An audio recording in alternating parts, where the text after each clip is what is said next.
thank you very much indeed, and I am greatly honoured to have been asked to deliver one of the opening addresses for CEDA's launch of a federation for the 21st century. CEDA CEO Stephen Martin has selected someone who, notwithstanding his enthusiasms of the past, has become subject to self-imposed views of political chastity.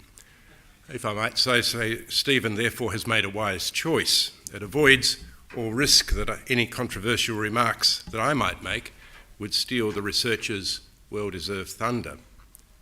But without breaching those vows, I hope to justify the honour CEDA has given me by placing your major research release for 2014 within its historical and legal context. A federation for the 21st century asks us as citizens to think afresh about the interrelationship between our federal and state governments in relation to funding, investment and infrastructure, the fiscal condition of the federation, including vertical fiscal imbalances, and local against national requirements for services and their regulation. This task requires innovative thinking, but to be useful, such thinking must take into account the constraints of the structure of our national compact. In football terms, Australia's constitution marks the boundary lines. CEDA is ambitious, but it cannot afford to be naive. Recent proposals for constitutional change that have anything to do with the distribution of power between the Commonwealth and the states have all been rejected. At least until the happy day where we receive broad and bipartisan support for change, and the population has been won to that view, the existing universe of the constitutionally possible has to be respected. Accepting that, the point of my comments this afternoon will be to stress that none of CEDA's objectives appear to be out of constitutional bounds, although the means by which those objectives can be pursued will have to take into account those limits. The 2014 Forbes lecture addressed the influence of the American constitutional model on the development and interpretation of the Australian Constitution. The United States model of federation between strong and equal states was often contrasted favourably by our constitution makers with a Canadian model, which is seen as too indulgent of central powers. The United States text clearly influenced Andrew Inglis Clark's drafting of what ultimately became Chapter 3 of our Constitution. However, Kathleen Morris and the Chief Justice James Alsop of the Federal Court, who delivered this year's Forbes address, remind us that the United States model had little support as a complete blueprint. Historical and social differences counted against that. When in 1889 Sir Henry Parkes spoke at Tenterfield and called for a great national government, Australia had scarcely begun to acquire a sense of its own nationhood. Our founders were almost to a man, and there were no women, proud to be part of the British Empire. Unlike the United States, our nation was not forged out of rebellion and a war of independence. Australia's path to complete international sovereignty was destined to be gradual, peaceful and evolutionary. It concluded only with the mutual passage in the United Kingdom and the Australian parliaments of the Australia Acts in 1986. Moreover, by any measure, the people of Australia's pre-federation colonies, whether convict or free settler in origin, had much more in common with the peoples of the long-established American than had the peoples of the long-established American colonies, which had first made common cause in order to secure independence from Britain and later took part in a convulsive civil war. When Australians discussed federation, they did not need to take into account the religious and linguistic divides that had separated the colonies in America. At the most fundamental level, both in social cohesion and law, Australia was far closer to being a single nation than had been the United States of America or Canada at the time their constitutions were made.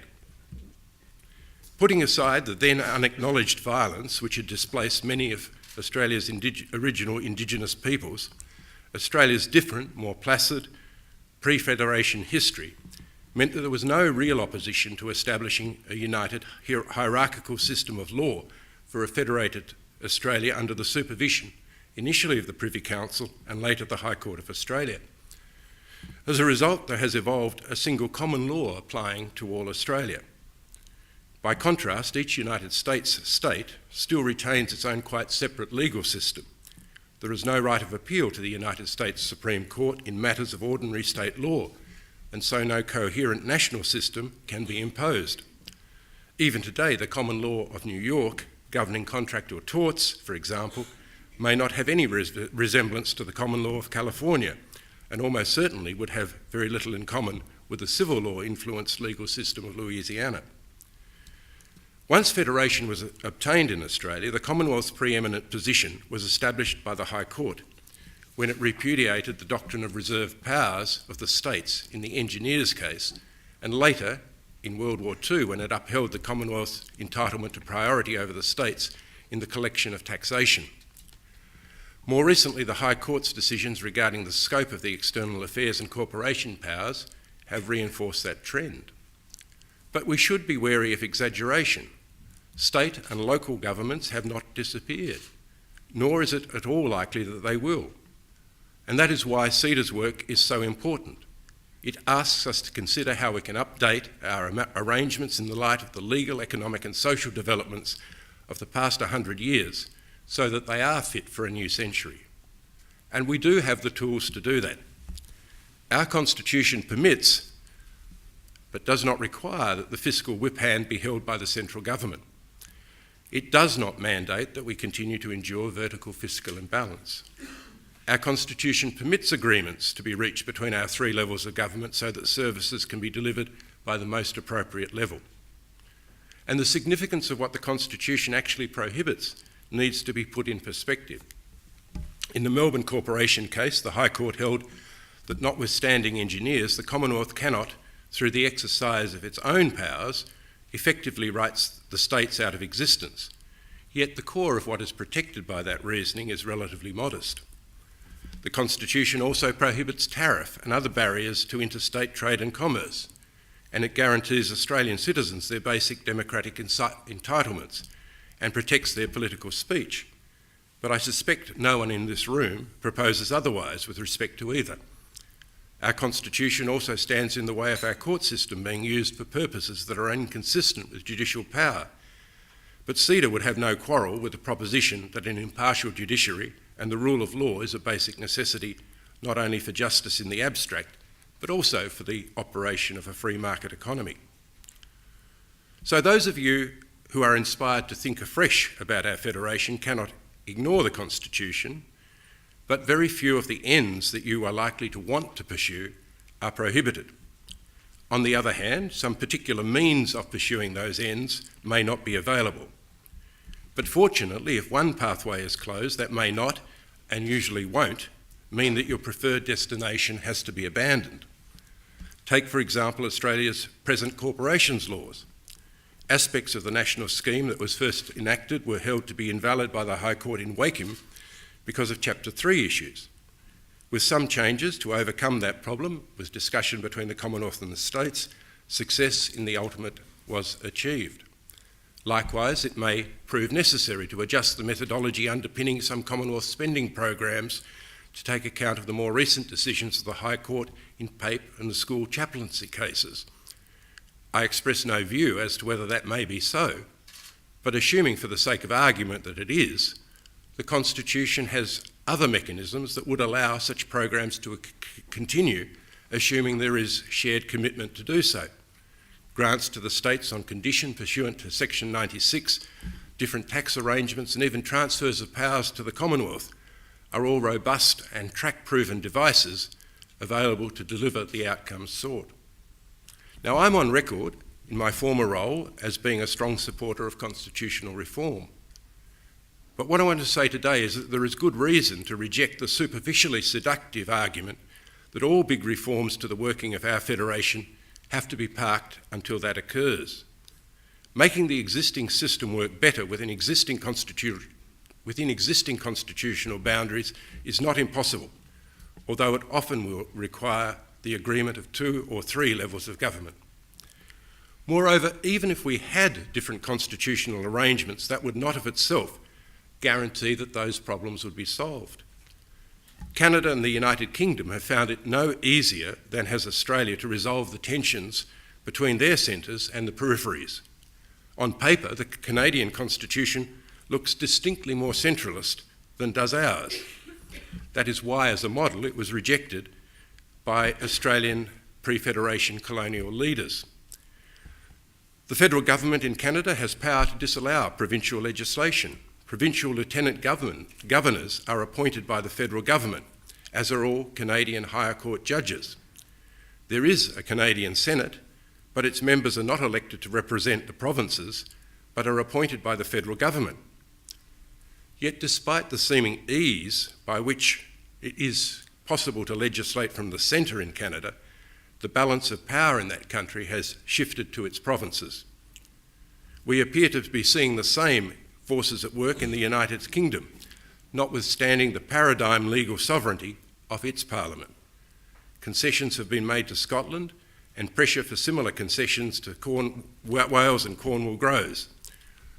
Thus, a centralist constitution does not guarantee the gift of the political capital that is necessary to make full use of its apparent greater convenience.